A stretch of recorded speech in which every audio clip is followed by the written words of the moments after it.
Hello friends, and welcome to this lesson. And in this lesson we would be taking a review questions of some of the things we've learned so far. And this review questions encompass things like multiples, knowledge on numbers. It also deals with things such as factors and also fractions. So let's quickly get to the questions. And number one, a number that divides other numbers evenly is called a factor. So factors. And then the second question, a number that has only one in itself as a factor is called, it's D, prime number. What is the name given to the answer of a division problem? We call that a quotient. And the answer for a multiplication problem is a product. So two factors give us a product.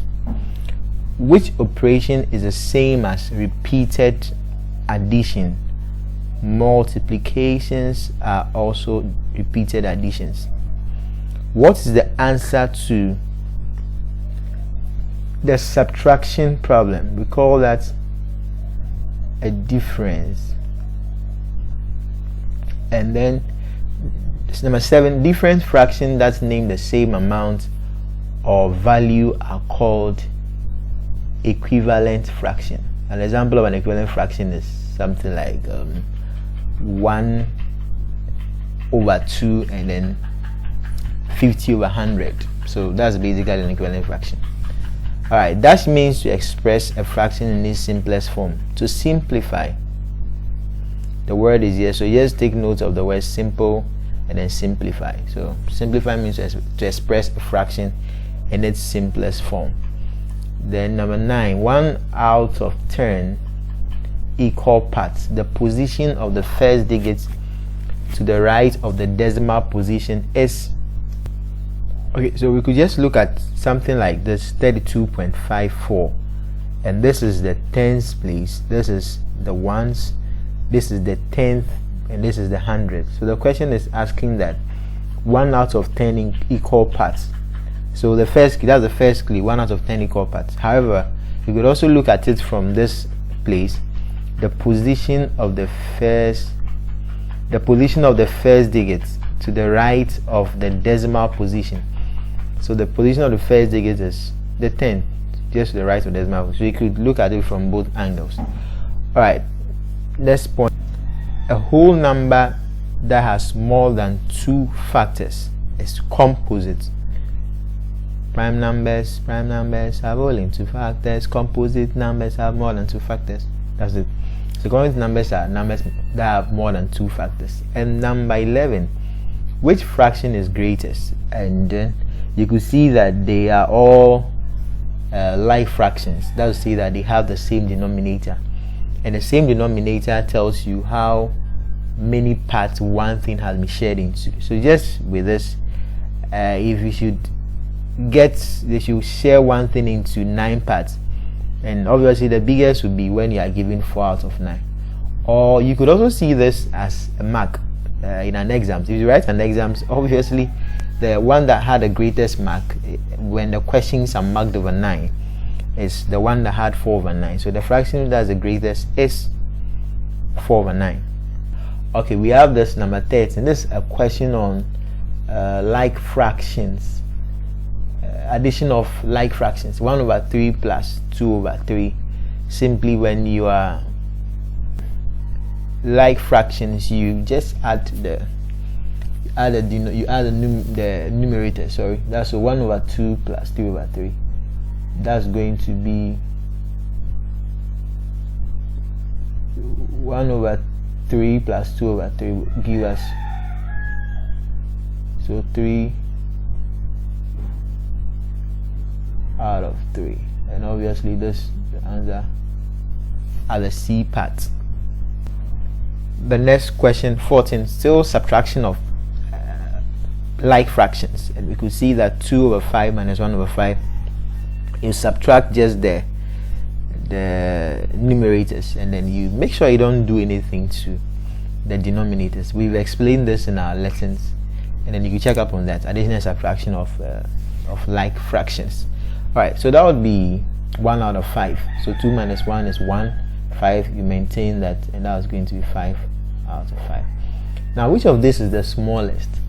Which of this is the smallest? Okay, you could first of all write everything into their respective or into like forms, probably, because there's a percentage here, there's a decimal here, so you could just change them all into something that looks more familiar. Watching this, you know that the answer you wouldn't want to even try approaching the 6.6, because 6.6 is already a mixed fraction. That means there's a whole number as part. So 6.6 is the same as 66 over 10, and that's the biggest. And then the other one is 60% is 60 over 100 behind. There are even way smaller stuffs here. And then so I think you could eliminate C and D and then focus your attention on A and C. So that would be 6 out of 10 and then 6 over 100. 6 out of 10 is 0.6 and 6 out of 100 is 0.06. Or you could also see it from this point that you shared one thing into 10 parts and you are given 6 out of the 10. Or you can also see it from another point of sharing one thing into 100 parts and you getting 6 out of 100. Or you could also make them to be like fractions so that you can compare well. So that would be times 10 times 10. You get 60 over 100. And obviously 60 over 100 is bigger than 6 over 100. So the smallest value here is 6 out of 100. Alright, number 16. Underline the odd number amongst the following set of numbers. All in are odd numbers. Odd numbers are numbers that are not divisible by 2. Or odd numbers are simply numbers when being divided by 2 leaves a remainder. So obviously when you have 10 can be divided by 2 and it gives you 5. 18 can be divided by 2 and gives you 9. 6 can be divided by 2 and give you 3. The only number that cannot be divided by 2 is 27, because when you divide 27 by 2 you'd have a remainder.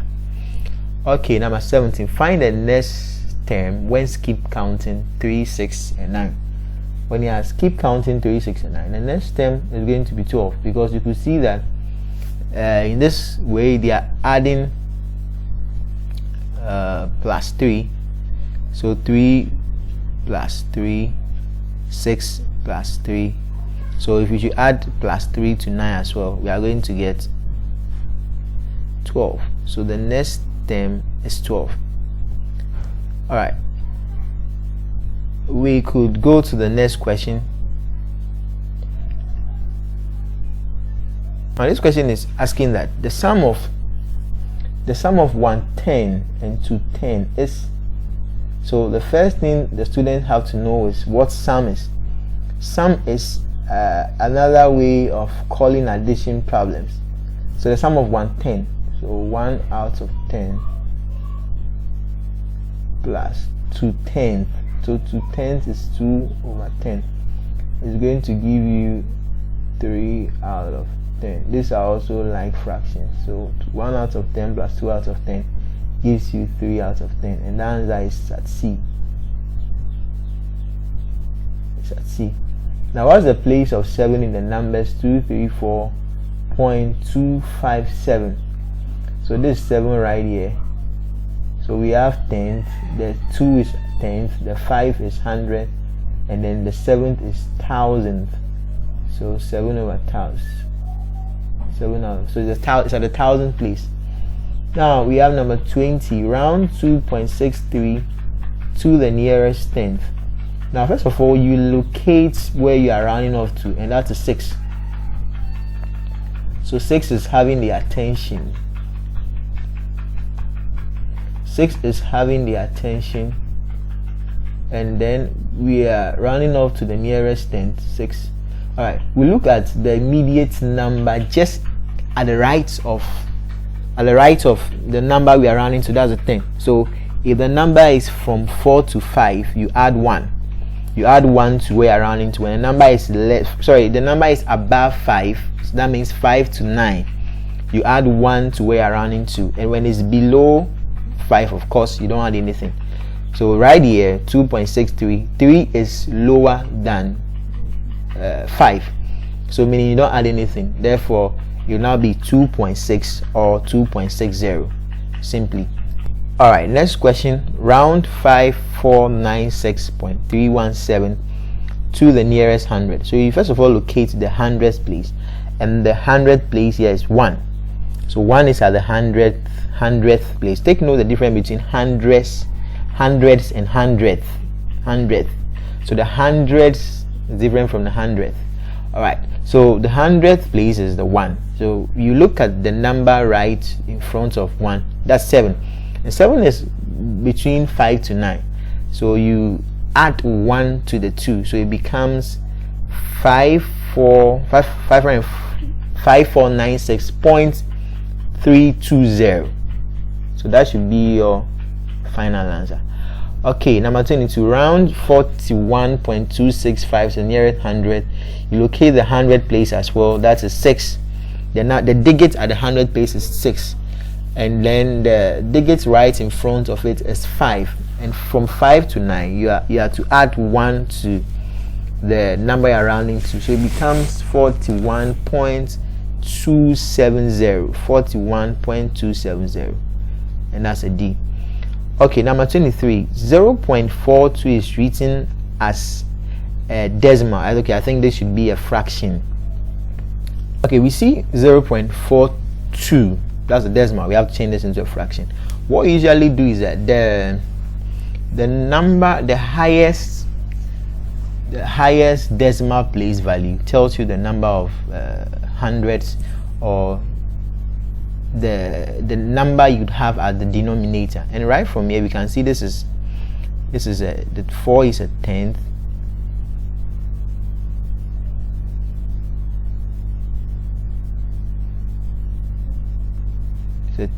and this is 100.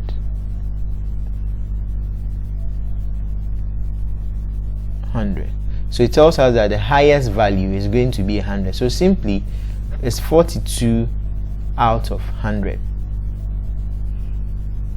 Or you could also ask the number of times you move from here to reach the decimal point, and that's 2 times. That number of times tell you the number of zeros. So you move you move twice. So you move from here to this place, and you move another one to the point. So that's 2 times. That means that you would have 2 zeros as your denominator.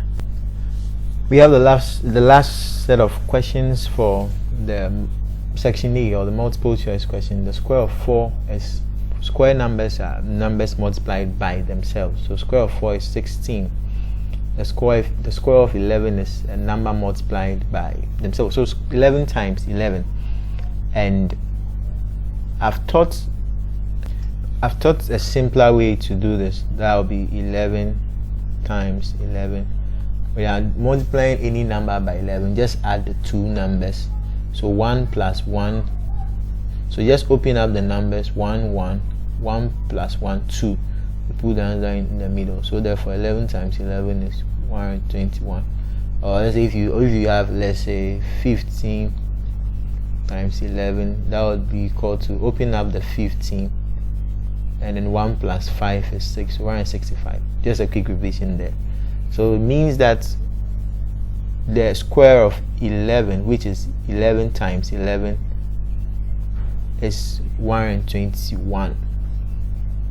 Which of this represents the right Roman numeral for the Hindu-Arabic number 19? That's XIX. Which of this represents the right Hindu-Arabic number for the Roman numeral XIV? XIV is 14. 10 plus 4, 14. What's the next step when the pattern below is keep counted forward by 50? 250, 300, and of course it's 350. What is the next step in this keep counting backwards by 50? So backwards by 50, that would be 660, 610, and then 610 minus 50 will be 560. Now round 4395 to the nearest 100, and this is of course not 100th like all the previous questions we've solved. So the 100, so 5 is the digit at the ones place, 9 is the digit at the 9 is the digit at the 10th place, and 3 is the digit at the 100th place. The number just after the 3 is a 9. This 9 is between from 5 to 9, obviously. So you bring 1 to 3, making it 4. So you have 4,400. Alright, so we are in the second section, which are the objective questions. And the first question reads, extend the table and answer the questions. The weight of a boy increases by 2 kilograms every year. In 2012, his weight was 12 kilograms. So his weight was 12 kilograms. What would be his weight in 2021? And in which year would the boy weigh 36 kilograms? So in which year would the boy weigh, I think first thing, the boy weigh 36 kilograms. Alright, which year would the boy weigh 36 kilograms?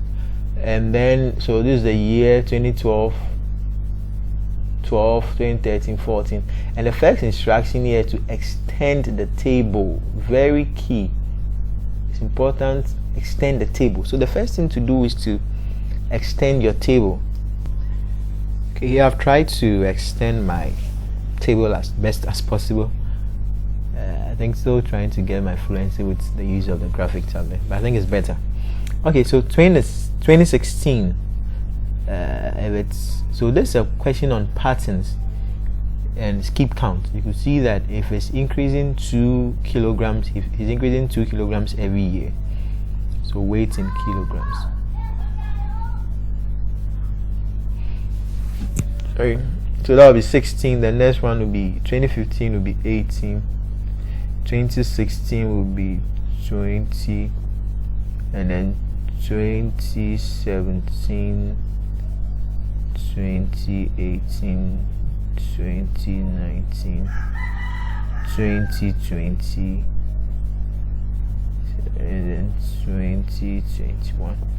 And at 2021, because the first question was asking about his weight in 2021. So I'll just quickly extend that. So 2017 will be 22, 2018 will be 24, 2019 of course would be 26,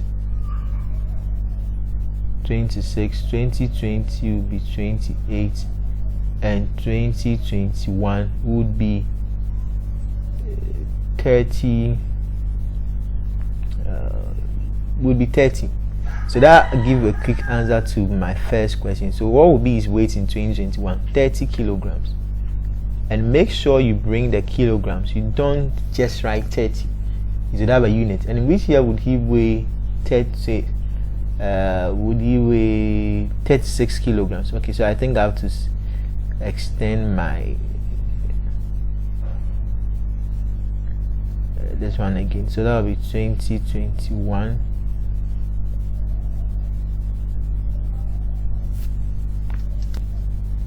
2022 would be 32 kilograms. 2022 of course, and then 2023 would be 34 kilograms, and then 2024 would be 36 kilograms. So in which year would the boy weigh 36 kilograms? That would be in 2024. So this is the first question. We quickly move on to the next question. Okay, this question C, which is also a part of question 1C. So round 75.1198 to the nearest 100. So as usual, I locate the 100th place. This is a little bit different from what we've been doing so far. 198. The 100th place is 9, and then 8 goes here. So that would be, this automatically turns to 0, and then this becomes 10. But since it's 10, you put a 0 here. You don't write all the 10 in one position. I think a couple of people made that mistake. Yeah, so 0 here, you transfer the 1 to the next, the closest digit. By that, the closest digit, that would be, so this 1 becomes 2.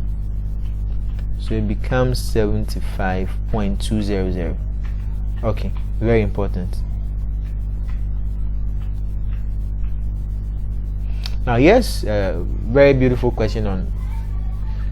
So question 2 has to do with your knowledge in converting fractions, decimal, and percentages. So the first thing is 25 over 100.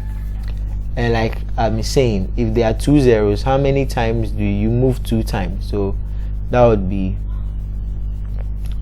25 all over 100 will be equal to, write 25, and then how many times do you move? 1 and then 2. So you move 2 times from here, and that would be 0.25. Or conceptually, you could also say that the highest digit here is the number here is 100. So that means the highest digit in your decimal place value should also be 100. So 25%, 0.25. The next one is 0.40. 0.40 is the same as 40 over 100. So 40 over 100. Okay, the other one is also, so percentage, 40 over 100 would be 40%. Then you have 81 over 100. Still apply what we did in the first question, the same concept. That will be 0.81, and that will be 81%. 62 over 100, that is 0.62, and that's going to be 62%. And then the next one is 28 over 100. That will be 0.28. Is 100, so the highest place value should, the highest place decimal value should be 100th. So the 8 to give in 100th place. So that would be 28% as 28%. Then you have 0.70 f. That would be 70 over 100. 0.70. Of course, that would be 70%.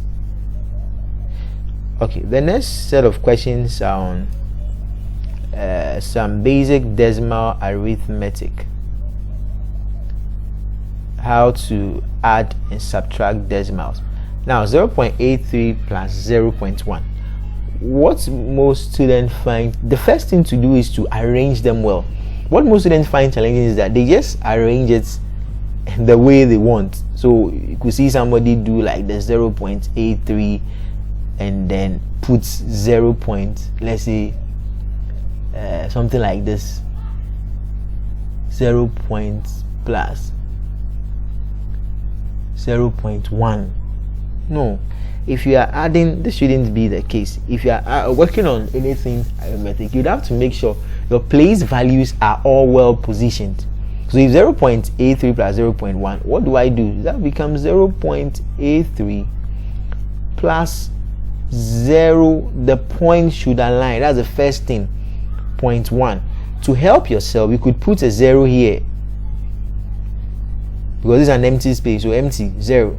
Then you can now add. That becomes 2 plus 0, 2, 8 plus 1, 9, and then 0.92. So your answer should be 0.92. Then the next one is 38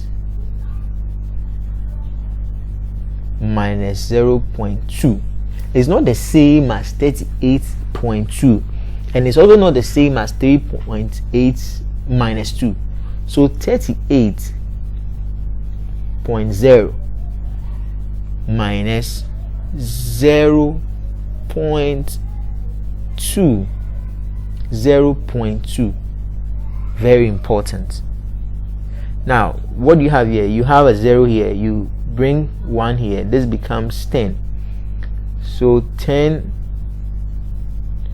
minus 2 gives you, of course, gives you 8. Then, and you have 8 here, which we borrowed 1, so it's now 7. So 7 minus 0, so make sure you put your dot. 7 minus 0 becomes 7, and then 3, so 37.8.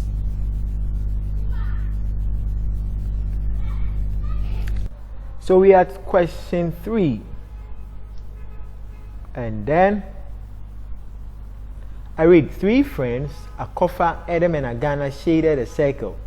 The portions each person shaded is shown in this circle here, as you can see. Use it to answer the questions. Number 1, what fraction of the circle did Agana shade? What fraction of the, number 2, what fraction of the circle did Akofa shade? Number 3, what fraction of the circle did Adam shade?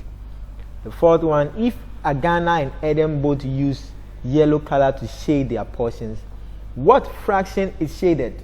So just looking at these questions, I realize that most students will quickly just write 1/3 for Agana, 1/3 for Adam, and then 1/3 for Akofa. But there's an assumption you have to use in solving this question. You realize that if you just observe carefully, Akofa's part is not the same as Adam and Agana and Adam. So it means there's something you have to do to Akofa's part to make it look just like Agana and Adam. What do you think that was supposed to be? You quickly divide it into 2. So you divide like this. Perfect. So if you divide this way, you realize that it now changes to the 1/3 should actually be 1/4. So let's clean this part. So we'll now have something like this, 1/4, because it now becomes 4 parts: 1 first quadrant, 2nd part, 3rd, and then 4th. So 1/4. Then this becomes 1/4. This part, so Akofa has 1/4, and then another 1/4. So Akofa alone will be having how much? That's 2/4. Is that simple? Okay, so now let's see, having observed this, let's now answer the question. What fraction of the circle did Agana shade? Of course, Agana shaded 1/4 and not 1/3. What fraction did Akofa shade? Akofa shaded this and this part, so that would be 1/4, 1/4, making 2/4. Then what fraction of the circle did Adam shade? Adam shaded 1/4. If Agana and Adam both use yellow color to shade their portions, what fraction is shaded? So we would have something like this. Let me quickly change this. So Agana and Adam. So if they shaded here this way with yellow, all right, I'm trying to get something decent for us. If they shaded with yellow, that would mean that they shaded half of the circle, and that's of course going to be 1/2, or you could also write it as 2/4. Okay, now this is how we end question 3. So let's quickly discuss what we have in question 4. So question 4 says that if 4 partners shared 84 tins of milk, a partner sold all his share at Ghana cedi 3 per tin, how much did the partner receive from the sale? And let's see if there's any other thing on the next page. All right, so you are given use the big 7 method of division and lattice method of lattice method of multiplication when necessary. So let's go back to the question and trace some important elements we need to solve this question. Now the first thing is the word shared. What's another word for shared? It's divide. So shared is equal to division. So this question means that you are sharing 84 tins of milk for 4 people. We can also be written as 84 divided by 4. And earlier in the next page we said that you are supposed to use the big 7 strategy, big method of division. The big 7 method of division when necessary. So let's use the big method of division, big 7 method, to divide this. That will be 4 outside and then 84 inside. So if you are sharing 84 things for 4 people, how do you want them to pick it the first time? You could make them pick, let's say let them pick 10. So if they pick 10, how many have they picked in all? 40. 4 minus 0 is 4. 8 minus 4 is 4. Now the next thing is, how do you want them to pick it this time around? You could make them pick 11. If they pick 11, they've picked, of course, 44 in all. So subtract 44 minus 44, you get 0. So in all, each person will get 21. We can write here, therefore, each partner will get 21 tins of milk. Now we also asked how much a partner sold all he had for 3 cedi each. So that would mean 3 cedis, repeated addition, 3 cedis 21 times. So 3 plus 3 plus 3, 3 plus 3 plus 3, 3 cedi, 21 of them. So this can be written as 3 repeating itself 21 times. And you are told to use the lattice method of multiplication. So let's go this way. So lattice method. So we have this, we have 21 times 3. We divide this way. Sorry. Okay. So 3 times 1 is 0, 3. 3 times 2 is 0, 6. So we add each column. So there will be 3 and then 6. So therefore, now come and write a bold statement here. Therefore, a partner will receive 63 cedis